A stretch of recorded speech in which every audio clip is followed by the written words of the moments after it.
Entonces, en algún momento todos nos enfrentamos a la bestia. Esa cosa, ¿qué es la bestia? Esa cosa que acecha en nuestro valle privado.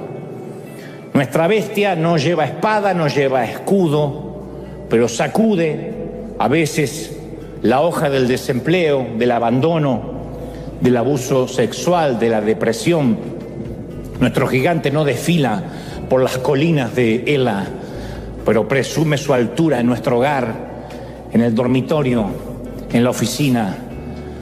Nos trae deudas que no podemos pagar, gente a la que no podemos agradar ni complacer, alcohol al cual no podemos resistir, pornografía que no podemos rechazar, un pasado que no podemos olvidar, un futuro que tememos enfrentar. Todos tenemos un gigante que aún después de esa unción y ese llamado de Dios tenemos que enfrentar. Es el bramido de nuestro Goliat. Hay temporadas que ese Goliat nos despierta con palabras de preocupación y por temporadas nos preocupa y nos desfila por la mente con pensamientos estresantes. Hay gente estresada ni siquiera por problemas reales, por ansiedades, por cosas que podrían pasar, porque hay un gigante que les vocifera en su oído todas las mañanas y respira en nuestro cuello mientras desayunamos, susurra en nuestro oído mientras caminamos, mientras conducimos. Primer pensamiento matutino, última preocupación de la noche. Nuestro Goliat regula nuestro estado de ánimo. Un gigante al que no podemos vencer, que acecha privadamente y que cada mañana está allí al costado de la cama y cada noche antes de irnos a dormir. Y ese tipo de bestias todavía recorren nuestro mundo. Hay deuda, desastres, peligro, engaño, enfermedad, depresión, lo que sea. Y se muestran insolentemente pavoneándose, nos roban el sueño, nos quitan la paz, nos succionan la alegría, nos roban la risa. Hay gente que ya no se ríe más hace mucho tiempo. Digo, con esa risa de carcajada, de que te duele la panza, porque dice, no sé, tengo como una angustia que no se me va. Es un gigante enquistado. La Biblia narra que el filisteo salía mañana y tarde a desafiar a los israelitas y los estuvo ahí así, haciendo eso por 40 días. 40 días desafiándolos, mañana y noche. ¡Ey! ¡Cobardes! ¡Ratones! ¡Aún estoy esperando! Todos los días, mañana y noche, promediando las 5 de la tarde. ¡Ey! ¿Habrá algún hombre para pelear? Y ellos pensaban que algún día se iba a ir. En el mejor de los casos, el gigante gruñe 40 días. En el peor, lo hace durante toda nuestra vida. La familia de Goliat era una antigua adversaria de los israelitas. Josué los había conducido a la tierra prometida 300 años atrás y desterró a todas las tribus excepto 2 ciudades, Gat y Asdod. Y Gat engendró gigantes. Y adivinen dónde se crió Goliat. En Gat. La bestia tiene una enorme G en su chaqueta. Jugó para el equipo del colegio secundario Gat. Así que los soldados de Saúl vieron a Goliat y murmuraron, oh, otra vez la burra al trigo. Mi padre peleó contra su padre. Mi abuelo peleó contra su abuelo y esto no se termina más. Son cepas, se multiplican los condenados. Y nosotros hemos dicho frases similares. ¡Oh! Terminé convertido en lo mismo que odié de mi padre. Juré que nunca iba a decir las frases que decía mi padre y ahora me encuentro diciéndolas. Otros dicen, ¿sabes? Los gritos, el griterío y la violencia envenenan nuestro árbol genealógico. Mi abuelo era violento, mi padre era violento y hoy me di cuenta que enseguida alguien aprieta mis botones y una violencia que parece que corre por mis genes salta en mí. Otras más sinceras, tocadas por Dios, dice, mi abuela era chismosa, mi madre era chismosa y yo tengo que contar esto para que estés orando. Es el viejo Goliat. El viejo Goliat ha estado desafiando tu familia por años. Es el viejo matón del patio que acecha desde siempre tu familia, tu árbol genealógico. Él atormentó a nuestros padres, a nuestros abuelos y ahora viene por nosotros. Dios no te hubiese traído a la tierra sin un propósito, aunque te dijeron que eras un accidente o una noche de descuido del viejo. Dios te trajo con un propósito. Y cuando algo nos enardece, nos hierve la sangre, y uno dice, puede ser, ¿cómo que este grandulón se atreve a desafiar a los ejércitos de Dios? Alguien tiene que hacer algo, che. Esa es la validación del llamado. Yo te conté que Bill Hybels, un gran predicador, llama eso el momento Popeye. Deben recordar a Popeye el marino, algunos. Popeye el marino soy... ¿Se acuerdan? Tenía una novia flaca llamada Olivia y él comía espinaca para ponerse fuerte. Y en cada episodio había un momento donde el gigante Brutus le quería robar la novia y Popeye se enfadaba, se comía la lata de espinaca y adquiría una fuerza sobrenatural. Todos tenemos una temporada Popeye donde decimos no aguanto más, no que te roben la novia necesariamente, pero no aguanto más. Donde algo supera el umbral del dolor, cruza la frontera de lo que podemos resistir, donde algo nos molesta hasta los huesos y decimos, pero che, hay que hacer algo. O cuando decimos, yo me aguanto cualquier cosa menos esa. Esa cruzó mi frontera. Todos vivimos episodios traumáticos para que tengamos un momento Popeye, donde desarrollamos músculos espirituales en ciertas áreas. Por eso insisto, ¿qué gigante te quita el sueño o te abruma? ¿Qué te enfurece? ¿Qué te enoja? ¿Qué enciende tu motor? Hablo de esos botones que Dios sabe apretar en nosotros y nos produce una carga, un llamado a hacer algo. Tengo que hacer algo ya. Eso que nos enoja no es una debilidad, es un don. Eso que te molesta hace tiempo es un don, no es una debilidad. Porque revela tu asignación, revela tu propósito. En la Biblia, todos los que fueron llamados tuvieron que atravesar la unción de la bestia, todos. Moisés no soporta que los israelitas estén bajo la esclavitud y Dios le dice, ven y dile a la bestia del faraón que los deje salir. Nehemías no puede dormir porque se entera que Jerusalén está en ruinas y Dios dice, ve y reconstruye la bestialidad de esos muros. Esther no soporta que el pueblo de Dios está a punto de vivir un genocidio y Dios le dice, ve a rescatar a ese pueblo de las bestias. Pablo no soporta que los gentiles no escuchen de Dios y Dios dice, ve y quita las almas de las garras de la bestia de Satanás. David no soporta que Goliat se burla del pueblo de Dios y Dios le dice, ve y enfrenta a la bestia. Todos tenemos que enfrentarlo. ¿Es duro? Sí, pero todos tenemos que enfrentarlo. Bestias que van pasando a través de la vida. Yo era chiquitito y no soportaba la falta de excelencia en la iglesia. Era algo que me enojaba. Éramos una iglesia humilde, pobre, no teníamos nada. Pero yo decía, ¿por qué hay que afinar los instrumentos cuando está la gente ahí? ¿Por qué pasa alguien y dice, yo no sé por qué estoy diciendo esto, vamos a leer a ver qué me sale? Yo decía, ¿por qué no se preparan de chiquito? Y ese fue mi primer gigante, el que yo dije, yo tengo que algún día, si Dios me da el privilegio, al menos no hacer de la ignorancia una virtud, a ir por la excelencia. Ese fue el primer gigante. Después vinieron otros.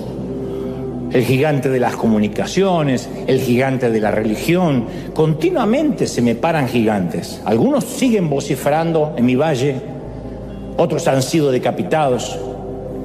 Pero los que nos atrevemos a aceptar los gigantes, junto con el llamado de Dios, sentimos menos remordimientos. Hablo de ese momento en que tampoco te llegó esa carta o esa respuesta que esperabas o aquel llamado. Todos conocemos ese desazón que se siente cuando se espera el sonido del teléfono un correo electrónico, la respuesta a una solicitud, la contestación a una aplicación. Para ese momento se han acuñado muchas frases que repetimos todos. Uno es: y al final me dejaron con las manos vacías, hice la fila y contrataron al que estaba adelante, y alguien nos dice para alentarnos: y bueno, espérate sentado que parado te vas a cansar. Me dejaron como novia de rancho, esperando, no me llamaron. Pero la frase más famosa y más histórica respecto a esta línea del relato es: está afuera, esperando, cuidando las ovejas. Este fue el caso de David, está afuera. Es una frase que tipifica: no importa, ahí está esperando que algo le pase en la vida, que algo lo sorprenda. Está afuera cuidando las ovejas. Esa fue la frase, y es hasta la fecha la frase que tipifica la desazón de sentirse excluido, que no te llaman, que no te convocan. Pero antes de contarte la historia, que yo sé que la mayoría quizá conoce, tengo que hacerte un poquitito de historia para meternos en contexto, en tiempo y en espacio. El año 1000 antes de Cristo era una época muy mala para las tribus de Israel. El libro de Jueces 21:15 retrata esos tiempos con una frase que hiela la sangre, que preocuparía a cualquier nación. La frase es: en aquella época no había rey en Israel y cada uno hacía lo que se le placía. Ese era el resumen de la ciudadanía de Israel. No había rey, obviamente no había presidente democrático, porque no era una república, así que cada uno hacía lo que se le antojaba. Hemos aprendido que un mal presidente, un mal rey, puede causar serios problemas, pero la anarquía es peor que eso. Cuando no hay una cabeza, cuando una nación está acéfala, eso nunca va a engendrar nada bueno. Y la gente en Israel, para salvar ese enorme barco que se estaba hundiendo llamado Israel, exigió tener un rey. Querían tener un rey como el resto de las naciones. Y resulta que la elección de la gente resultó ser fatal, un error garrafal, porque en poco tiempo ese rey, que se llamaba Saúl, se había convertido en un dictador hegemónico, ya no escuchaba a Dios, se transformó en un maníaco, en un petulante, ególatra, y hasta la Biblia narra endemoniado, que consultaba con brujas. Ya no era el rey que solía ser. Como si fuera poco, además de tener un rey que estaba endemoniado y loco, Israel tenía la oposición de los filisteos, que no era el partido contrario como hoy podría ocurrir en cualquier país. Estos eran enemigos de verdad, guerreros sanguinarios, descendientes de gigantes, filisteos, que monopolizaban el hierro. Los filisteos construyeron ciudades, los hebreos se agrupaban en tribus y en tiendas. Los filisteos hacían tronar sus carros, los israelitas respondían con instrumentos de labranza, de agricultura, o sea, era la antítesis de la nación. Los filisteos producían armas de acero, los hebreos peleaban con hondas y con flechas primitivas. Y Primera de Samuel 13:22 relata: así que ninguno de los soldados israelitas tenía espada o lanza, excepto Saúl y Jonatán. O sea, cuando Hollywood retrata las películas de Israel en los inicios contra los filisteos, se equivoca en colocar a un ejército israelita armado, porque no había espadas, no tenían armas. Armaban cuchillos con labranza, con rastrillos, con cosas que les servían para la agricultura, pero no tenían armas porque los filisteos eran los dueños del hierro, lo habían monopolizado. A excepción de Saúl y su hijo Jonatán, nadie tenía espadas en Israel. Entonces la nación estaba debilitada. Para los ojos de Dios, Saúl ya no era el rey. Y entonces el Señor, en ese contexto político álgido, complejo, le dice a Samuel, que era su profeta, le dice: ¿cuánto tiempo vas a llorisquear por Saúl? Yo ya lo rechacé como rey de Israel. Tiene corona, pero para mí ya no es el rey, dice Dios. llena de aceite tu cuerno y ponte en camino. Voy a enviarte a un sitio llamado Belén, a la casa de un tal Isaí, que es un granjero, porque me he escogido como nuevo rey a uno de sus hijos. Dios le da una orden atípica al profeta. Este ya no es el rey. Está en el trono, tiene corona, pero esa corona es para que le llueva y le moje la cabeza, nada más. Porque yo no lo considero rey. Duele cuando el jefe elige el escote o las piernas por sobre el carácter y sobre el talento. Duele muchísimo cuando la maestra elige al estudiante que tiene las cuotas del colegio al día por encima de los más aplicados. Cuando los pastores eligen a sus propios hijos en una muestra de claro nepotismo por encima de los que realmente son llamados. Duele cuando los padres muestran a sus hijos más avanzados por Instagram, pero ocultan a los menos iluminados, ¿no?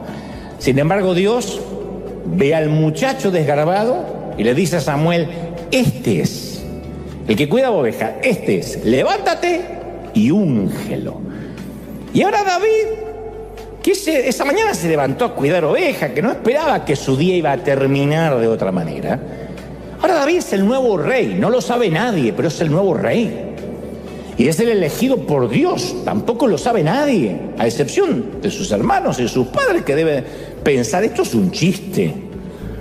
Pero ahora es el nuevo rey, es el nuevo elegido, es el nuevo ungido. Dudo que el padre haya creído que era el ungido. El padre les habrá dicho a los demás muchachos, a los hermanos de David: me parece que este Samuel ya no está bien, deberían cambiar los profetas y jubilarlos a determinada edad, porque mirá quién vino a elegir. Y los demás todos vestidos con traje. Papá, y nosotros no. Lo siento. I'm so sorry. Quizá ustedes no son blancos. Y este es el otro punto de cual muchos nos podemos identificar. Sabemos que Dios nos eligió. Hay mucha gente acá que dice: yo sé que hay un propósito para conmigo. Hay gente del otro lado que dice: yo sé que tengo la certeza de que Dios me sacó del césped del olvido, que tiene un gran plan para mí. Hay gente que dice: yo sé que hay un gran plan, que hay algo más que congregarme, que ver el mensaje vía YouTube. Tenemos la unción, tenemos el llamado, pero nos falta la validación, nos falta el reconocimiento, pero no el reconocimiento del aplauso humano. Hablo la validación incluso de que Dios nos llamó. Tenemos la unción, pero nos falta la validación. Recibimos el aceite, pero todavía no tenemos la identidad. Hay mucha gente que me escribe y me dice: yo sé que hay algo grande para conmigo. No hablemos solo de ministerio, de empresas, de emprender una compañía, de lo que sea, pero dicen: todavía no está la confirmación. Le dicen confirmación, yo prefiero llamarle validación. La seguridad de que Dios nos llamó. Porque entre esa unción que llega hasta que se cumple hay un mar de dudas. ¿Será que me pareció? ¿Será que fue real? Tenemos el llamado, sí, pero todavía no está activado. Como esas tarjetas de crédito que llegan con un sticker que dice: llame a tal teléfono para que la tarjeta se active. Entonces hay muchos que tienen el llamado de Dios, el propósito, pero no está activado. No llamaron a ningún sitio todavía y entonces nunca usaron ese crédito que Dios les dio. Así que luego que Samuel vaciara su cuerno de aceite sobre David, todo siguió igual para David. Él continuó cuidando el rebaño, desde que desde ese día se fue a la universidad del reino. Él se fue y siguió, dijo: bueno, si esto es todo, se limpió el aceite y se fue con las ovejas. Nuestro llamado y asignación es definido por nuestro gigante, siempre. Nuestro mayor gigante siempre va a definirnos, siempre. Podemos elegir dedicar nuestra vida a pequeños problemas como: ¿cómo me voy a comprar la casa? ¿Puedo cambiar el auto? ¿Cuándo me van a dejar predicar? Ojalá que pueda cambiar el celular. O podemos consagrarnos a un gigante más grande. Nuestra identidad se define por el problema al cual enfrentamos. Las personas que tienen una vida pequeña, pigmea, tienen problemas chiquitos. Cómo hacer que un vecino molesto no deje la basura en la puerta de su garage, cómo hacer para que el hijito no deje un tiradero en la habitación, cómo lograr que las arrugas se me noten menos, cómo lidiar con los compañeros de trabajo, cómo lucir más joven, cómo lograr más seguidores en las redes. Esos son los problemas de la gente pequeña. Algunos son tan pequeños que se meten en redes ajenas para opinar de la vida ajena. Pero las personas con mentes pequeñas se ocupan de cosas pequeñas. Pelean contra pigmeos en su pequeño mundo liliputense de Gulliver. Las personas con grandeza de mente se ocupan de los gigantes que desafían a los escuadrones del Dios viviente. Cómo ponerle fin a la pobreza extrema, cómo detener la trata de personas, cómo ayudar a los niños en riesgo para que reciban educación, cómo alcanzar más personas para Cristo. Necesitamos un gigante digno de nuestra vida, uno que valide la primera unción, aquel primer llamado. La vida se trata de enfrentar gigantes, eso es la vida. Vive lo suficiente y enfrentarás tu gigante. Siempre que Dios pone la vista en alguien, y caramba que acá la ha puesto en todos, nos va a llamar a enfrentar un gigante. El crecimiento es la habilidad de enfrentarlos, no de evitarlos. La habilidad de hacerle frente a monstruos cada vez más grandes. A veces desearíamos preguntarnos unos a otros, ¿tienes un gigante digno de tu vida? ¿A qué bestia te dedicas a decapitar por el resto de tu vida? ¿Qué bestia? Las personas que seguimos a Jesús nos hacemos esa pregunta: Señor, para encarar, ¿qué gigante te gustaría usarme? ¿Qué tipo de gigante quisieras que derribe? Los seguidores de Jesús aceptamos los gigantes con toda intención, son parte de nuestro llamado. Cuando alguien pregunta, ¿cuál es la voluntad de Dios para mi vida? En realidad se está preguntando, ¿a qué tipos de gigantes me voy a tener que enfrentar el resto de mi vida? Porque una de las cosas que confirma nuestro llamado es cuando algo nos enoja, cuando nos conmueve el corazón, cuando cada uno de nosotros es la respuesta a un problema, sí o sí, si no, no hubiésemos nacido.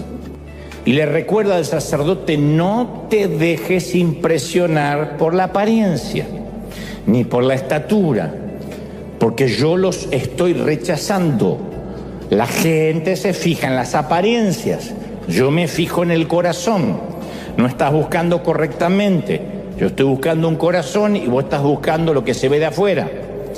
Vos estás buscando lo que se luce y yo estoy buscando corazón. Desfilan 7 hijos, trae los 7. Ninguno califica. Son todos bonitos, carilindos. Ninguno califica. Y Samuel, 7 que vino por venir, que está perdiendo el tiempo. Entonces se le ocurre hacer una pregunta casi inocente. Esa es pregunta retórica, no espera una respuesta. Pero, qué sé yo, nada se pierde con preguntar. Y le dice, sepa disculpar, don Isaí. De casualidad no tiene un hijo más, ¿no? Sí. Y casi como al descuido, con cierta desidia, Isaí responde, queda el más chiquito, el que está cuidando el rebaño. Está allá afuera, el más pequeño, el muchacho. ¿Y por qué está afuera? Porque lo ponemos donde no cause problemas. Y ahí es donde David ingresa por primera vez a nuestra historia. Es la primera vez que sabremos de él. Es la primera vez que la humanidad sabrá de él. Por ahora es el muchacho que va al buzón todos los días esperando una respuesta, que espera el llamado telefónico, la respuesta a la aplicación. Por ahora es el muchacho que el padre olvidó contar. Pero las Escrituras le van a dedicar 66 capítulos a su vida. No hay otro personaje en la Biblia que tenga tantos capítulos dedicados a su vida. 66 capítulos le dedicará a la Biblia. El Nuevo Testamento lo va a mencionar 59 veces, más que a cualquier otro. Este chavito, que no pudo aplicar para el desfile ante Samuel, para estar en el American Idol o en el Israel Idol, fundará y habitará la ciudad más importante del mundo, Jerusalén. Es más, al propio Hijo de Dios, a Jesucristo, lo van a llamar el Hijo de David. No le dirán el hijo de Moisés, el hijo de Abraham, le dirán el Hijo de David, Hijo de David, como una muestra de honor, de honra a su antepasado. A este niño, que todavía no lo incluyen en las reuniones familiares, lo van a llamar rey, guerrero, trovador, matagigantes. Y es exactamente en este punto donde la mayoría nos identificamos con este muchacho. Porque todos caminamos por ese césped de la exclusión, el pasto de las laderas del olvido, del ninguneo. Todos tenemos esa historia para contar. Si escargo un poquito, yo estoy seguro que la mayoría me va a decir, sí, alguna vez a mí me ningunearon, me mostraron indiferencia, me dejaron a un costado, tal vez no en una reunión familiar, pero sí en una invitación, en una aplicación, en este país por no saber el idioma, etc. A muchos nos han clasificado por el tamaño de la casa, por el color de la piel, por la documentación. Y fue entonces que David, cuando se mete en el campamento de los hebreos, por primera vez ve a la bestia. El monstruo mide 2,97 metros, casi 3 metros. Eso es el doble de lo que yo mido. Carga 72 kilos de armadura. Gruñe como Godzilla o King Kong. Mide 50 centímetros de cuello. 142 centímetros de cintura. Y alguno pensó que estaba gordito. 100. Eso es mucho. Y en ese preciso momento, el muchachito olvidado por su propio padre, no convocado a las reuniones familiares, escucha al rufián desafiar a Israel. El grandulón dice: yo desafío hoy al ejército de Israel. Ya sé, se parece a la voz de Rudy Gracia, pero es el rufián. Elijan a un hombre que pelee cuerpo a cuerpo conmigo.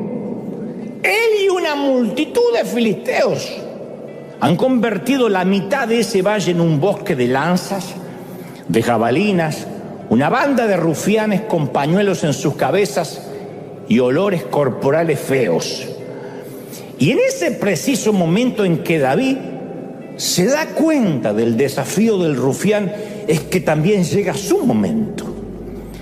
Él entiende, no sé si lo entiende, pero lo que está ocurriendo es que luego de la primera unción de Samuel, esta quizás sea la más importante para su vida, digo para David. La unción de la validación está por llegar, la unción de la identidad. Insisto con esto, cuando hablo de unción no hablo de un encuentro epifánico, místico. Hablo del primer llamado, de ese sentir que todos tenemos. Convengamos que quizá nadie vino a volcar un cuerno de aceite sobre nosotros, pero sí sentimos en una reunión, en una vigilia, en un momento de oración, en un momento de adoración privada, que Dios nos pedía algo más en la vida. Y sentíamos que teníamos esa asignación de parte de Dios, insisto, excepto que nadie lo sabe. Entonces esa primera unción, ese primer llamado por lo general llega inesperadamente. Uno no hace nada para recibirlo. Es como cuando somos niños y nuestros padres deciden dónde vamos a vivir, qué colegio vamos a ir, de qué manera nos vamos a vestir. Yo soy de una generación que no decidió nada. Hasta los 15, 16, que más o menos uno se pone medio rebeldón y empieza a decidir que no se va a poner ese pantalón. Pero a mí me vestían, me decían dónde tenía que vivir, qué tenía que comer. ¿Cuál era la respuesta de nuestros padres si preguntáramos qué hay de comer hoy? ¿Cuál era la respuesta? ¡Comida! Pero mal, ya. No es que decía comida, mi amor. ¡Comida! Con la próxima te revoleaban algo por la cabeza por preguntar. Porque esto no es un restaurante que se puede elegir. Es que a mí no me gusta. Vas a comer. Porque en África no tienen para comer. Es que no me gusta, vas a comer aunque esté relleno de caca, te lo vas a comer igual. Así es. Entonces uno se deja. Se ve que alguna probó. Entonces, la comida de la mamá, sí. Uno deja que los padres decidan. Llega un momento en que todo depende de nosotros, ya no deciden los padres. En la segunda parte del resto de nuestras vidas, cuando uno empieza a decidir cómo se quiere vestir, qué quiere comer, dónde va a estudiar, qué carrera seguir. Entonces, volviendo al tema, saliendo de la metáfora y volviendo al tema que nos compete, hay muchos que reciben ese primer llamado, esa primera unción, pero no están dispuestos a enfrentar a la bestia por sí solo. Y entonces aquel primer aceite se pierde, se vuelve pútrido, como le sucedió al mismo Saúl. Si uno no elige enfrentar la batalla, por mucho que Dios nos haya llamado, todo habrá sido en vano. Hay un momento que uno tiene que enfrentar cosas en la vida, porque esa es la validación, es Dios que lo prepara para que sepamos que fuimos llamados. Y la Biblia narra que al oír lo que decía el filisteo, Saúl, el rey oficial en ese entonces, no el puesto por Dios nuevo, sino el rey que estaba, y los israelitas se consternaron y tuvieron mucho miedo.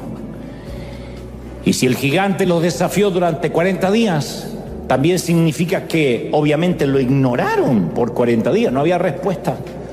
Yo supongo que habrán pensado lo que todos, bueno, si yo ignoro esto, tarde o temprano quizás termina cansándose y se vaya a casa. Pero estas bestias nunca se van a casa, no sin antes dar una buena pelea. La enfermedad no se irá porque la ignoremos, el problema familiar no desaparecerá, la crisis, la debilidad, el pecado oculto no se va porque uno lo ignore.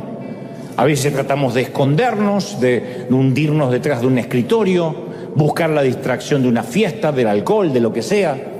Y quizás por un momento, por un día, por una semana nos sentimos a salvo. Aislados, anestesiados, pero en un momento el trabajo se termina, el alcohol se consume, la fiesta acaba y escuchamos otra vez a Goliat retumbando, desafiando, bravuconeando. Y nuestra imagen de Dios se empieza a minimizar y el gigante se empieza cada vez más a amplificar. Y ahí llegan las conclusiones: voy a dejar de ir a la iglesia, no tiene sentido, mi vida no cambia, no hay nada que Dios pueda hacer para que yo sea mejor. Y cuando la bestia empieza a crecer, memorizamos sus amenazas, que eso es lo peor. Eso es lo que Goliat estaba logrando en Israel, quebrarle su espíritu. Y alguien dijo una vez que no hay prótesis para espíritus amputados. Y lo que hacía este bravucón era quebrarles el espíritu. 40 días diciendo: ¡cobardes! ¡Ratas! ¡Ey, gallina! ¡Manden un hombre a pelear! Todos los días, todos los días, todos los días. Eso no causa gracia. Y a veces hemos escuchado esas amenazas durante tanto tiempo que hasta podemos visualizar los vellos del pecho de Goliat. Porque sabemos de memoria nuestras debilidades, nos las han gritado todos los días durante años. Pero hacer una lista de nuestras heridas, de nuestras debilidades, no significa tener la posibilidad de curarlas. Detallar nuestros problemas e ignorarlos no los va a resolver. ¿De qué nos sirve ir a un médico que nos da la patología y nos dice: esta es su enfermedad, y luego no nos da la terapia? Pero hay de los que creen que reconociendo el problema ya está listo, no hay que enfrentarlo. Si Dios alguna vez me eligió, si Dios alguna vez me ungió, ese problema debe desaparecer por sí mismo, y no lo hará. David oyó al mismo gigante tratando de quebrar los espíritus de Israel, pero no llegó a la misma conclusión que el resto. La Biblia dice que David preguntó a los que estaban con él: ¡Ey! ¿Quién se cree este filisteo pagano que se atreve a desafiar al ejército del Dios viviente? El muchacho no debería hablar, no es soldado, para empezar. Pero dice: ¿quién se cree esta bola de grasa para atentar contra los escuadrones, desafiar a los escuadrones del Dios viviente. Hasta ese momento nadie había mencionado a Dios. El pueblo de Dios no había mencionado a Dios. Los soldados no lo mencionaron, nunca pronunciaron su nombre. Saúl nunca mencionó a Dios. Fue David el que lo dijo por primera vez en el campamento. Y David no pregunta por las aptitudes de Goliat, su edad, su clase social, el cociente intelectual.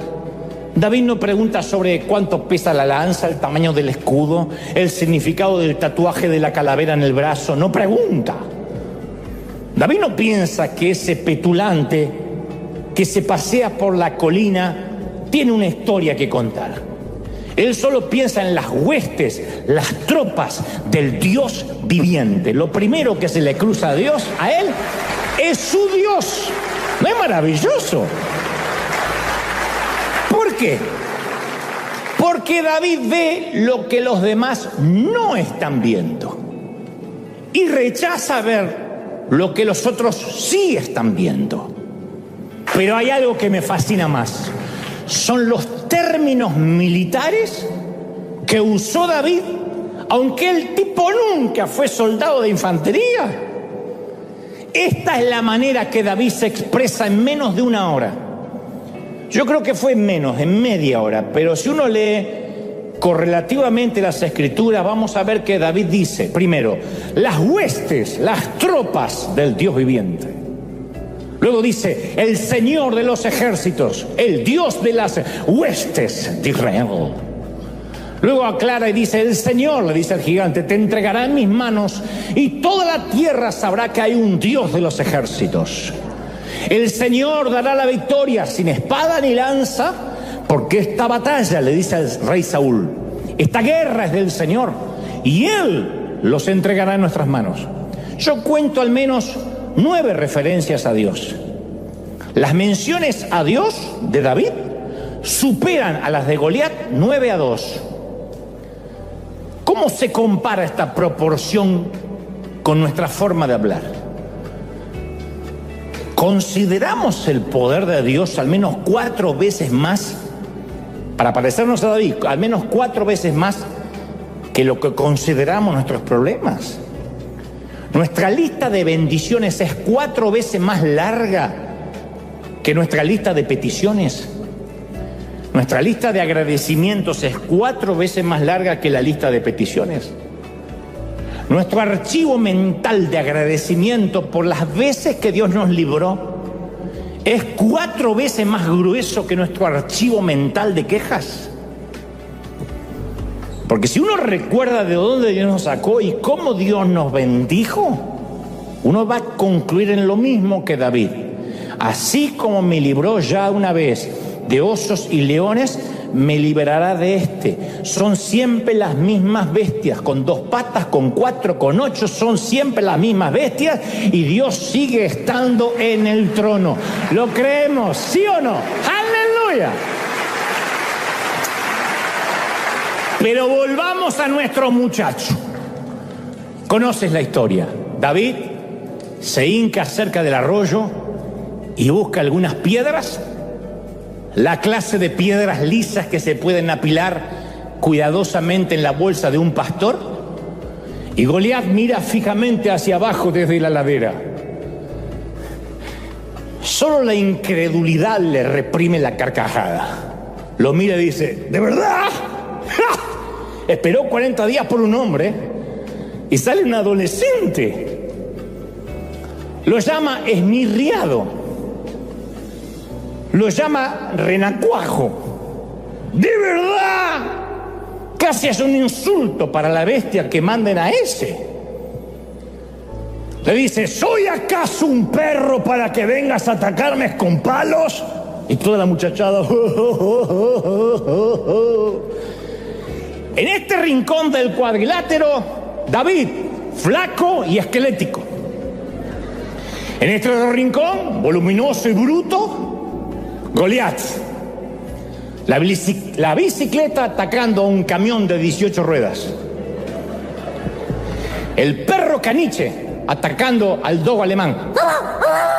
¿Vieron los perritos cuando...? ¿Vieron esos enfrentamientos del caniche y el Rottweiler? Que el grande le dice: no me quiero molestar, porque si me molesto te como de un bocado chiquito. ¿Qué posibilidades tiene David contra el gigante? ¿Quién le apuesta a David?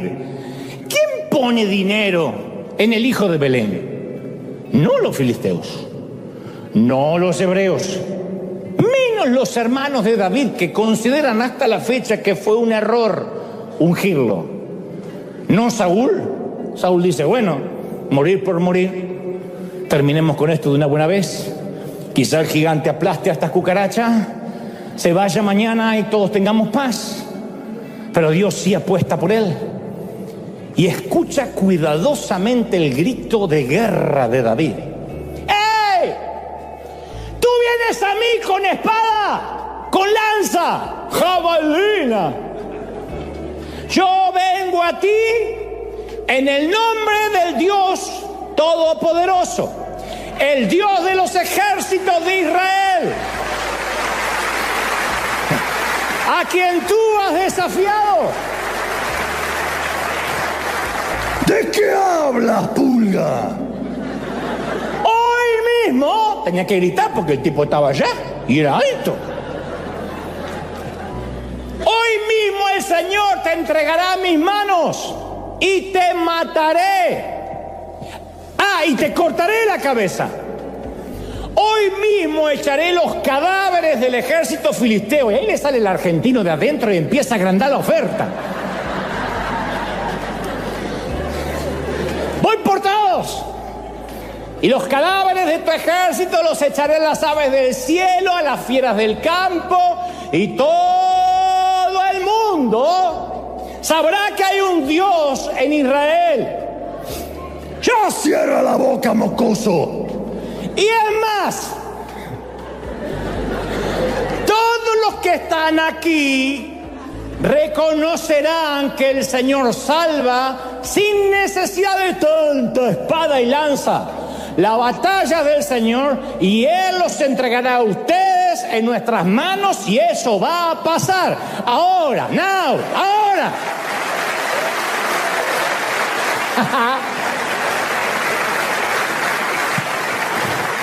En mi caso, yo pude haberme quedado con una profecía que recibí en el año 91, que entre otras cosas decía: pastor de los jóvenes te dirán, y te entregaré los medios de comunicación y te prestaré los oídos de muchas generaciones. Allá en el 91, cuando yo no le hablaba ni a dos personas juntas, cuando era súper tímido, cuando casi no podía articular palabra. Otros como yo recibieron las mismas palabras o palabras similares. Yo pude haberme quedado con esa palabra guardada en un cofre, como quien guarda una semilla de fe en una caja. Cuando la abre dentro de 30 años sigue siendo semilla. Si no se planta, es semilla. La semilla tiene poder cuando cae a la tierra y muere y germina. La palabra que nos dan puede ser muy bonita, pero hay un momento que puede quedar en un lindo papel como una hermosa promesa o cumplirse. Esa palabra que yo recibí en el año 91 fue el cuerno que cayó sobre mi cabeza, el cuerno de aceite donde el Señor me dijo: yo te elegí. No hice nada para buscarlo. Dios sabe que yo no estaba en búsqueda de una palabra, pero Dios me sacó, como a David, del césped de la exclusión. Un muchacho del sur, un muchacho de allá, de lo último de la tierra, sin posibilidades de nada, sin estudios secundarios, sin estudios universitarios. Dios dice: aquel. Yo creo que Dios, no me estoy comparando con David, pero creo que Dios también fue a mi casa en Billinghurst, en Buenos Aires, y le dijo a mi papá: ¿tiene hijos para ungir? Y mi papá llevó a mis 3 hermanos y puso: tengo estos 3. No tiene más, y el inútil que está allá afuera, que lo tenemos, pero no sé si va a servir para algo, ¿no? Eso vino. Yo no lo esperé. Pero después tuve que rentar un estadio con 24 años de edad, sin dinero, sin recursos, sin apoyo, con vientos en contra, sin experiencia. Eso es lo que yo llamo la unción de la bestia. la validación de la primera palabra profética, el examen práctico después de todos los exámenes orales. Bueno, ahora viene la práctica. Hasta cuando uno aprende, va a sacarse la licencia de conducir. Primero uno rinde el examen oral, que significa esta señal, no doble, no, frene, pare, cuidado, chinito, y después uno hace el examen práctico, ¿o no? Y me gusta el detalle, los ejércitos de Israel. David, creo que fue el primer argentino de la historia. Él habla de los ejércitos. ¿Ejércitos? Apenas hay un ejército y está temblando. David habla de los ejércitos de Israel. Hay uno. Hay un solo ejército y ninguno quiere pelear. ¿Qué son los ejércitos? David sabe que están los aliados del cielo. Él ve un pelotón de ángeles, una infantería de santos, las armas del viento, las fuerzas de la tierra. David sabe que si a Dios se le antoja, puede enviar granizo como lo hizo con Moisés, derrumbar paredes como lo hizo con Josué, provocar truenos como lo hizo con Samuel. Así que David mira al ejército de Israel, pero mira a los otros aliados. Entonces David se apura, corre hacia la línea de batalla para hacerle frente al gigante. Los hermanos de David se cubren los ojos por temor y por vergüenza. Saúl retiene la respiración, como ese último penal de Argentina a Francia.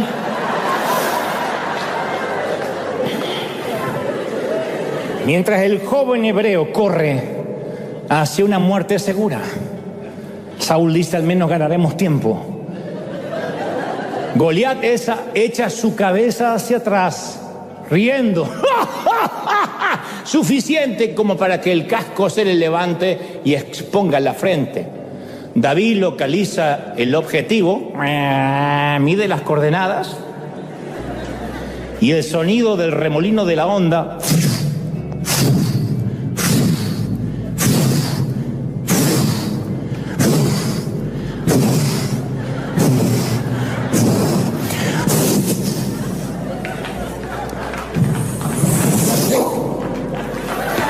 es lo único que se escucha en el valle.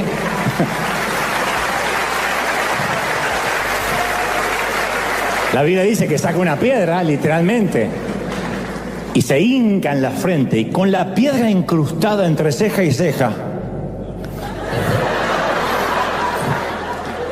el filisteo cayó de bruces al suelo. La piedra va como un torpedo directo hacia el cráneo. David le hizo una lobotomía a la bestia. Y Goliat cruza los ojos, dobla las piernas y se derrite. La enorme bestia colapsa, cae a la tierra y muere. David, tal como lo prometió, corre hacia él, arranca la espada de su vaina, le corta la enorme cabezota al viejo matón palestino. Ahora, este puede que sea el punto neurálgico del mensaje. Al único humano que Dios llamó un hombre conforme a mi corazón fue a David. Dios no le dio este apodo o denominación a nadie más, ni a Abraham, ni a Moisés, ni a Josué. Ni a Abraham, que era su amigo, le dijo: tienes un corazón como el mío. A Pablo lo llamó su apóstol, a Juan su discípulo amado, pero a ninguno le dijo: tienes un corazón como el mío, porque ese es un halago muy profundo. O sea, está diciendo: el corazón de este tipo es similar al mío, los dos pensamos igual. Uno va a la historia de David y dice: ¿qué vio Dios en él? Porque esto no lo dice cuando David es un muchachito, lo dice cuando incluso David ya es un anciano. Este muchacho se caía tanto como cuando se levantaba, tambaleaba a menudo como conquistaba y tambaleaba. Miraba sin miedo a Goliat, pero se comía con esos mismos ojos a una tal Betsabé que no era su mujer. Desafiaba a los que se burlaban de Dios en el valle y de pronto se unía a ellos en el desierto. Un día era un lobo solitario y el otro día era compinche de la mafia. Podía conducir ejércitos, pero no podía manejar a su familia. Los hijos eran un desastre. Tuvo más problemas familiares que los peluches. No se me ocurrió otro ahora, perdón, sorry. Furioso, estratega, astuto, político, 8 esposas, 10 amantes. Un hombre conforme a mi corazón, dijo Dios.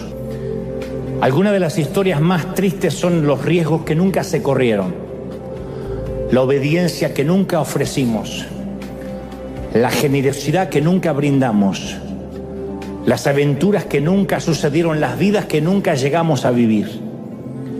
En la mayoría de los casos el remordimiento a corto plazo tiene que ver con haber hecho algo. Se llama remordimiento a corto plazo. ¡Ay, no tenía que haber comido esa hamburguesa, pero me tenté! ¿Para qué habré aceptado salir con ese chico? ¡Qué pérdida de tiempo! No veía la hora que se termine la cita. Remordimiento a corto plazo. Pero a medida que envejecemos, sentimos remordimiento a largo plazo por las cosas que no hicimos. La declaración de amor que nunca dijimos, la oportunidad de servir que nunca aprovechamos, el regalo valioso que nunca dimos, el beso tan ansiado que nunca robamos. Y comenzamos la vida sintiendo remordimiento por cosas equivocadas que hicimos, pero la terminamos a la vida con remordimiento por todo aquello que no hicimos. Por eso insisto, el perfeccionismo es el gran enemigo del crecimiento espiritual. No siempre vamos a estar listos. Y si viéramos a nuestros gigantes como una validación de nuestro llamado, y si fuera este gigante el que te va a sacar del anonimato y te va a otorgar la identidad que Dios quiere darte, y si en lugar de lamentarnos le damos la bienvenida al gigante, no digo que estemos felices, pero esa enfermedad, hasta ese cáncer, puede ser la oportunidad de Dios para flexionar nuestros músculos espirituales y terapéuticos. La debilidad o ese pecado puede ser la oportunidad de Dios para exhibir su gracia en nosotros. Esa deuda puede ser la oportunidad que Dios necesita para mostrarnos que Él es el proveedor, no el banco. Esa familia difícil que te tocó puede ser la oportunidad de la muestra del poder de Dios. Y que Dios te muestre que Él te da su favor a pesar de la crisis que estás viviendo. No hay mejor cosa que sentirse indigno y el favor de Dios sigue. Y Dios te dice, ¿ves? Yo no cambio. Entonces tenemos que ver nuestro enfrentamiento del valle como un lienzo en el que Dios va a pintar su gloria. Y este mensaje va para aquellos que tienen el llamado, pero le falta la validación, la confirmación de que fueron llamados. Recibiste el aceite, pero no tienes la identidad. Y hoy es el único momento de nuestras vidas en que Dios nos va a preguntar si estamos dispuestos a enfrentar al gigante del cual todos huyen o ignoran. Él nos está preguntando esta mañana, tarde o noche, si estamos dispuestos a correr a la línea de batalla y recibir la unción de la bestia. La primera la quieren todos. El aceite, la chiripiorca la quieren todos. Pero estamos dispuestos a batallar y que eso nos saque del anonimato. La validación va a venir no por intención de Dios, sino por intención nuestra. El día que enfrentamos lo que tengamos que enfrentar. El día que decidamos lo que estamos posponiendo por decidir. Dios me dice que te diga, no esperes más, no es el lunes, es hoy. No es julio, es este día. No es a fin de año, no es el 2025. Hoy vas a decirle, bola de grasa, ¿cómo te atreves a desafiar a los escuadrones del Dios viviente? Y Dios peleará por ti. ¿Cuántos lo creen? Díganme amén. ¡Aleluya!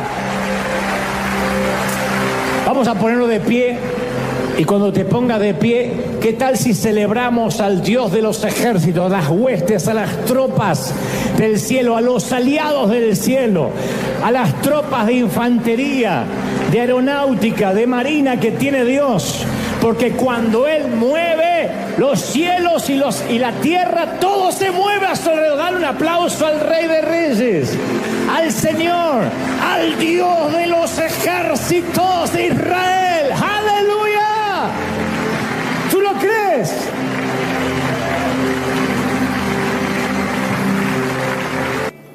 Todos los ojos recaen sobre el brutal Hulk, que respira odio. Todos los hebreos se detienen en el rockstar de los filisteos. Todos conocen en detalle a la bestia. Y todas las noches, mientras que se reúnen en derredor de un buen asado argentino, porque aún no había tanta miseria para que comieran solo pupusas. Entonces, cuando ustedes prediquen, pongan el ejemplo que quieran y yo los escucharé. Y todas las noches, en derredor de una fogata, describen las expresiones humillantes, las exigencias de la bestia, su tamaño. ¿Y viste su tamaño? ¿Y viste la voz que tiene? ¿Y viste sus piernas? No. Y tienes que ver sus brazos. Son especialistas en Goliat. Son como quienes aman amar del diablo. Porque creen que si hablan mucho del diablo, con eso basta para vencerlo. ¿Viste lo que es Satanás? ¡Ay, está terrible! Se levantó contra mí, se levantó con su demonio. Y describen y hacen libros sobre Satanás y predican sobre Satanás, porque creen que si conocen en detalle a Goliat, eso hará algo. David, sin embargo, no está interesado en Goliat. Él es especialista en Dios. Él no ve al gigante, él solo ve a Dios. De hecho, Goliat le refrescó la memoria a David. El valle de Ela, donde ahora se pavonea Goliat, fue como un déjà vu para David. Porque mientras que todos los demás temblaban, David recordaba. Y David le dice a Saúl: a mí me toca cuidar el rebaño de mi padre. Y cuando viene un león o un oso, Saúl dice: ey, no hablamos ni de leones ni de osos. Es lo mismo, una bestia. Y se lleva una oveja del rebaño, yo lo persigo y lo golpeo hasta que suelta la presa. No digo, bueno, una oveja menos. Y si el animal me ataca, yo lo sigo golpeando hasta matarlo. Y si este siervo de su majestad ha matado leones y ha matado osos con sus manos, lo mismo puedo hacer con este tipo, con este filisteo pagano. Pero no porque yo sea más que él, sino porque está desafiando al ejército del Dios viviente. A mí me fascina esa historia, ¿sí o no?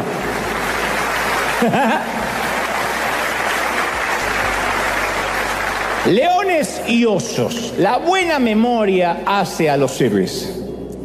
La mala hace a los cobardes. Tenemos que hacer un listado de los triunfos de Dios.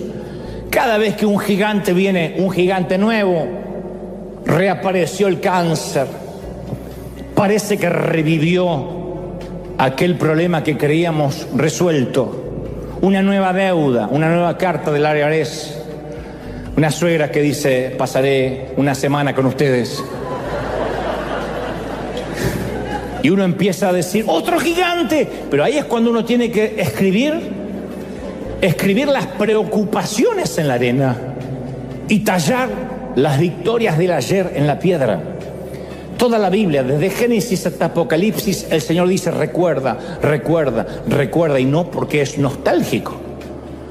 Él no necesita obligarse a recordar, pero le dijo a Israel: recuerda de dónde te saqué, recuerda que te di pan en el desierto, recuerda que nunca te dejé. Tú cambias, tú fluctúas, tú eres ciclotímico, tú tienes desfases hormonales. Yo, Dios, soy el mismo ayer, hoy y por los siglos.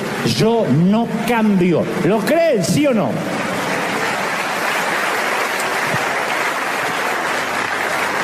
Lo que Dios haya visto en él nos da esperanza a todos nosotros.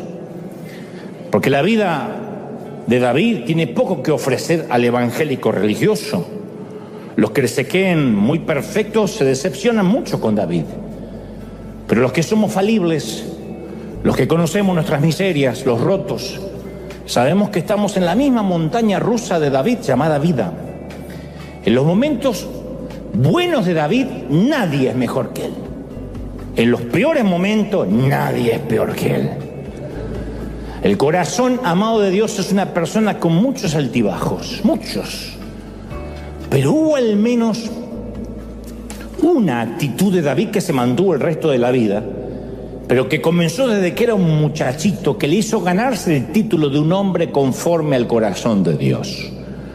Porque ya siendo grande, lo único que le importa a él es traer el arca del pacto, que tipifica la perfecta voluntad, la presencia de Dios, traerla de regreso a Sión, a Jerusalén. Él siempre honró a Dios. Pero eso no lo aprendió de grande, sino que de chiquito, él siempre preservó celosamente la reputación de Dios. No le importaba a él quedar mal. Él no estaba pendiente de cuidar su testimonio, si tenía una armadura, si lucía bien. Nadie se iba a atrever a difamar a su Señor. El primer combate de David contra la bestia fue por este motivo. Todo el mundo tiene que saber que hay Dios en Israel. Y los que están aquí reconocerán que el Señor no necesita ni espada ni lanza. Y la batalla es del Señor y nadie desafía al Señor. Eso agradó a Dios. David vio en Goliat una oportunidad para que Dios se glorificara. ¿Sabía que iba a salir vivo de la batalla? No. Pero estaba deseoso incluso de dar su vida por la reputación de Dios. Pero, aunque sea uno de ustedes, salga a pelear. Y casi sin saberlo estaba recibiendo la unción de la bestia. Aquella que se cosecha únicamente en el campo de batalla y no detrás de un escritorio y mucho menos en el aula de un seminario bíblico. Y después uno se acostumbra, termino con esto, uno se acostumbra y ya no quiere pelear con gigantes. No, dije mal la palabra, no es se acostumbra, uno se acomoda. Y ya no, se hace cómodo y la zona de confort hace que no quieras enfrentar gigantes. Tengo cierta edad donde yo ya no quiero nuevas batallas.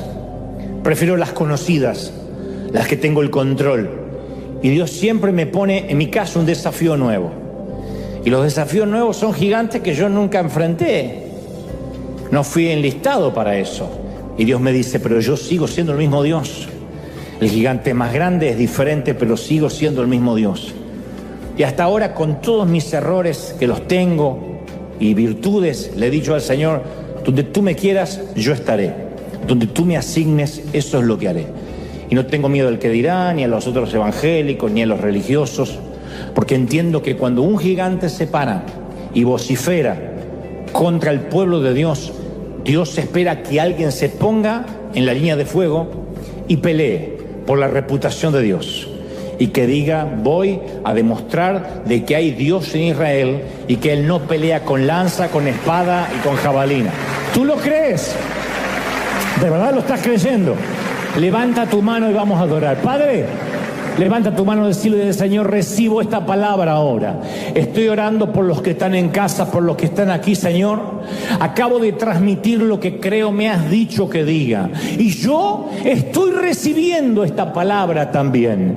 Sea el gigante que sea, enfrentamos el gigante del entretenimiento, de la política corrupta, enfrentamos el gigante de los sindicatos, enfrentamos el gigante de los dictadores, enfrentamos los gigantes de la apología a las drogas, el gigante de la delincuencia, el gigante de la inclusión mal explicada o mal entendida, enfrentamos los gigantes que se están levantando en toda América Latina y el resto del mundo. Señor, henos aquí. Señor, envíanos. Levanta las manos y dile, Señor, esta palabra me desafía.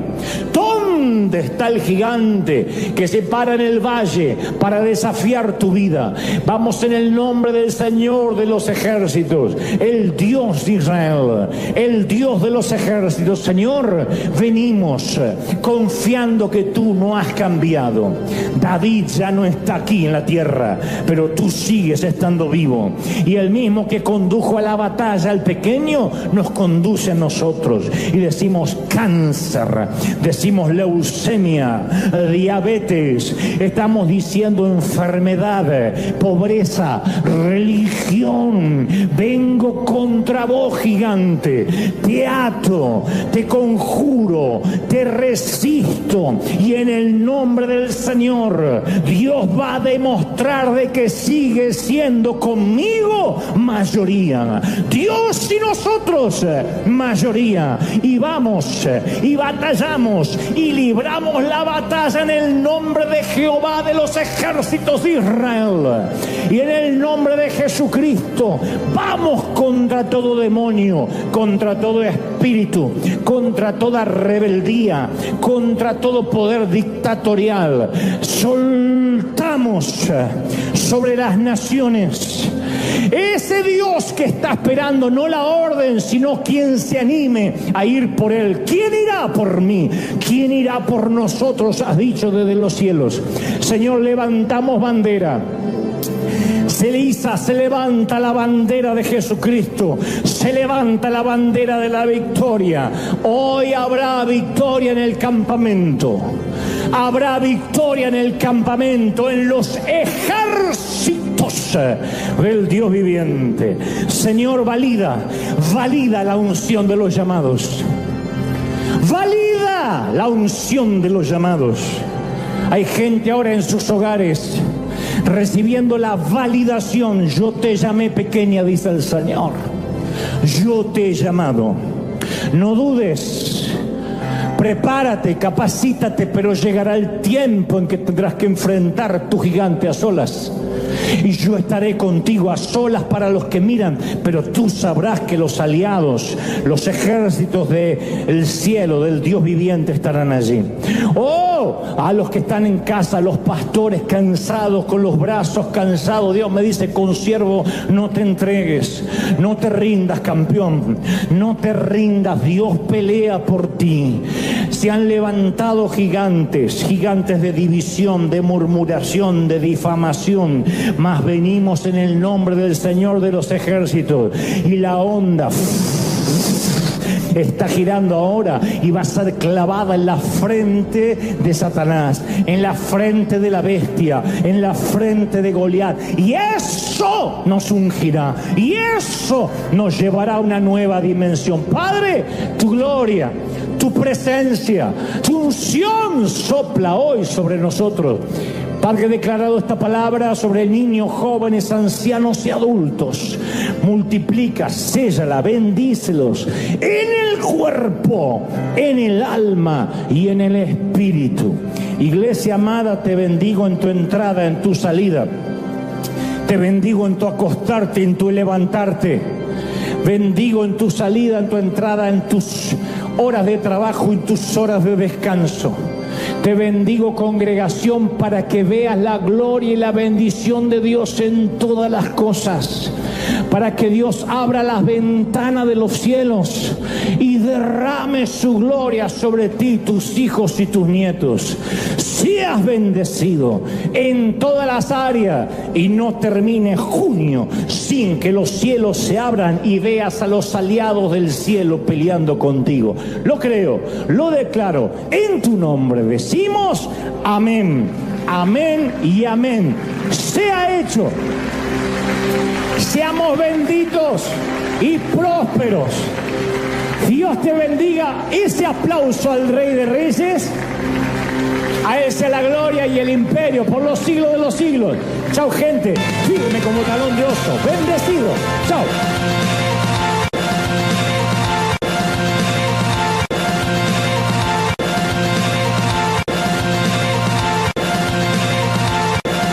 El proceso siempre revela de qué estamos hechos. Siempre. Por eso cada día me convenzo más que el secreto de un buen liderazgo es saber en quién delegar ciertas responsabilidades. Yo hablo mucho con otros pastores que me dicen, me dividieron la iglesia, el líder de jóvenes se llevó 40 jóvenes tras de sí, el otro fulanito se abrió una iglesia a 3 cuadras. Yo siempre digo, la gente no tiene la culpa. Uno tiene que tener el discernimiento para saber qué lugar, qué sitio puede ocupar cada quien. ¿Quién está preparado para que le digan pastor? Porque a algunos le dicen pastor y se elevó como flatulencia de buzo.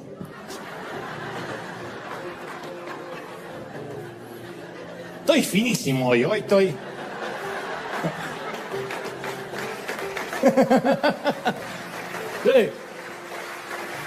Yo he entendido que un líder puede pervertir a una muy buena persona asignándole una responsabilidad que está por encima de su carácter.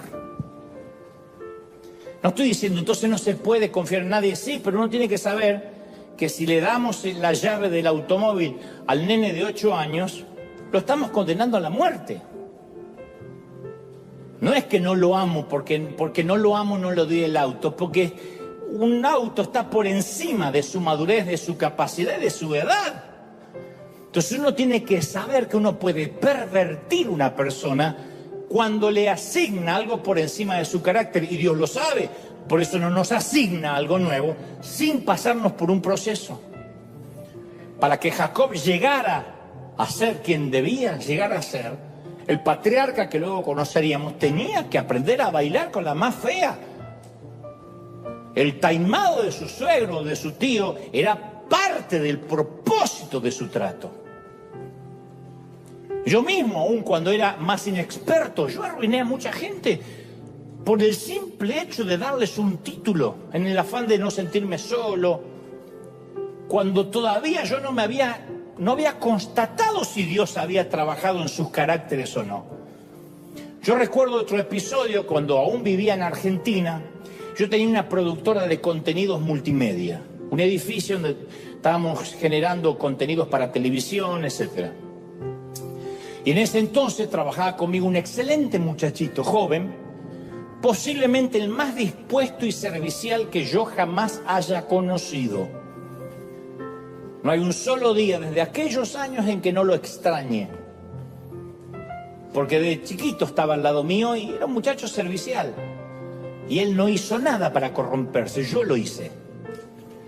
Un viernes por la tarde decidí ponerlo a cargo de la oficina.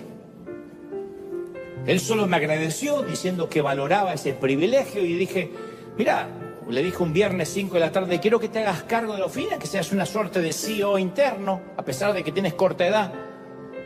Eso fue un viernes. Pasa el fin de semana, el lunes por la mañana, yo decido entrar un poco más tarde para darle la oportunidad que él estuviera con los empleados, confiando además de que ahora tenía a alguien encargado de hacer que funcionara, que gestionara la oficina.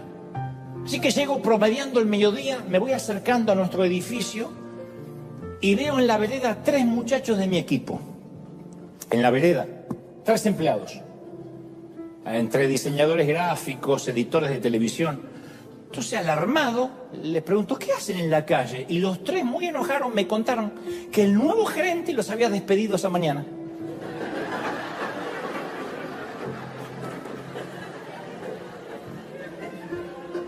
En 10 años yo no había despedido a nadie. Ustedes dirán, ¿aprendió de vos? No, yo nunca despedí a nadie, en 10 años me hizo falta. Este muchachito en 2 horas ya había echado a 3. Subí el elevador como una tromba, aturdido. Le dije, ¿qué crees que estás haciendo? Y el tipo estaba reclinado en su sillón con los pies sobre el escritorio. Y me dice, lo siento, pero yo no tolero que me falten el respeto. Así que decidí poner un poco de orden. Le quité el puesto de inmediato. La patada le debe doler hasta el día de hoy, metafóricamente hablando. Entonces, si alguien no fue procesado en el carácter, no está listo para una nueva asignación. Por eso hay tantos maltratadores dando vuelta. Por eso la palabra de cierta gente no sale sazonada con gracia. Porque la palabra tiene que ser predicada con verdad y con gracia. Para uno predicar con verdad y con gracia es como el médico que sale a operar pero no usa anestesia. ¿Quién va a un dentista que no cree en la anestesia? ¿Quién va hoy en día a operarse? Alguien que dice, yo opero perfecto, lo que no uso es anestesia. Eso es predicar con verdad sin gracia. La gracia hace de que las cosas más duras no duelan, porque uno percibe que vienen filtradas por el amor, no con las ganas de vengarse, de dolerse o desde el resentimiento. ¿Cómo viene la gracia y la verdad en un predicador, en una persona de Dios? ¿Cómo un líder, un voluntario hace para no maltratar, para que no le salga el maltrato porque simplemente es sugiere? Si tiene una dosis de gracia y de verdad. Si sabe que no es cuestión de servir a Dios, también es cuestión de servir a la gente. Que el mandamiento principal no es solo amar a Dios, sino también amar al prójimo. ¿Cuándo se aprende eso? Con el proceso, bailando con la más fea, estando en sujeción, aguantándose gente que a veces no queremos aguantar, pero sujetando el carácter. Jacob se sintió un tonto trabajando gratis para un hombre que comerciaba con sus hijas como si fuera un ganadero. Y fue procesado durante 14 años. Soportó el mal tiempo, capeó los temporales. No solo sobrevivió a su temporada con Labán, la aprovechó, la capitalizó. Yo a veces digo, fulanito estuvo al lado mío tantos años, no aprendió nada. ¿Cómo puede ser que alguien esté? A mí me ha tocado estar al lado de hombres de Dios, mirarlos en su caminar, en su manera, cómo se comportan al viajar, porque mirar a un hombre de Dios o una mujer de Dios en un stage lo hacemos todos.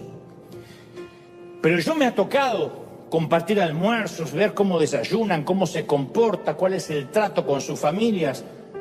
Y algo se te pega, algo, como dijo un predicador, uno es una manguera donde pasa el agua.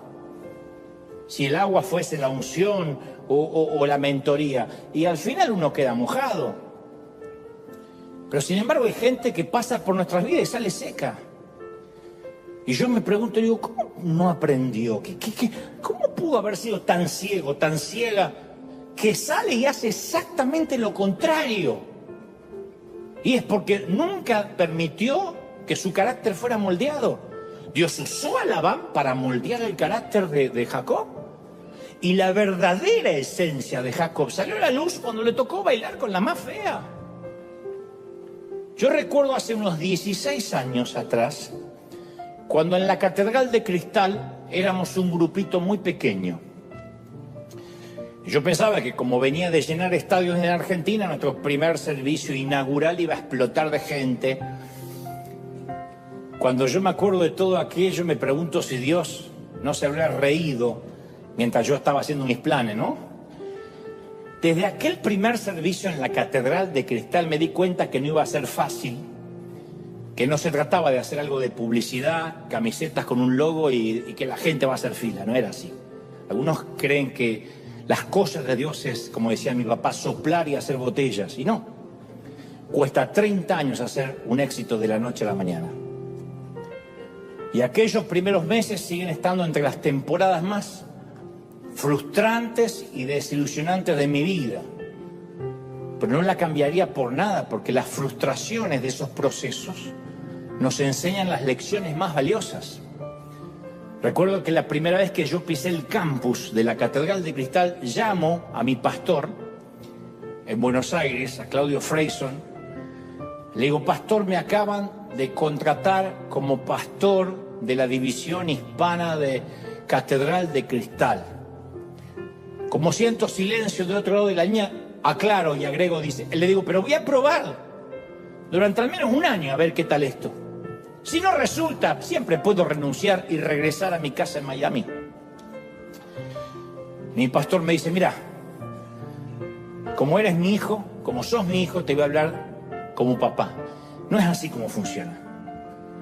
Tienes que hacerte la idea que vas a morir ahí. Epa. Tienes que hacerte la idea que vas a dar la vida por esa gente. No sé lo que pueda pasar, pero tienes que, en tu mente, por tu salud mental, asimilar de que vas a pasar al menos una década en ese sitio. Te vaya como te vaya y salga como te salga, porque si la gente percibe que eres un asalariado y un contratado que vienes a probar cómo es el pastorado, lo va a oler. Y no vas a tener nunca hijos, vas a tener huérfanos que vienen a ver a alguien famoso, pero nunca vas a tener una conexión. Nunca la gente va a sentir que tienen un papá.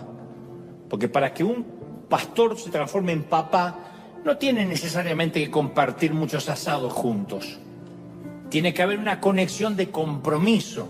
Pase lo que pase, este tipo va a estar acá. Puedo pasar el peor momento y no va a andar dando vueltas por el mundo, paseando, probando. Sabe que Dios lo asignó y hasta que cambie la orden va a estar ahí. Entonces uno tiene el sentimiento de raíz, de estar enraizado. ¿Cuál es nuestra reacción cuando sabemos que nos merecemos a Raquel? De hecho, trabajamos por ella. Raquel tipifica el sueño, el ministerio, el trabajo, el crédito, la casa, lo que sea. ¿Cuál es nuestra reacción cuando trabajamos por Raquel, pero durante esta temporada nos toca bailar con Lea?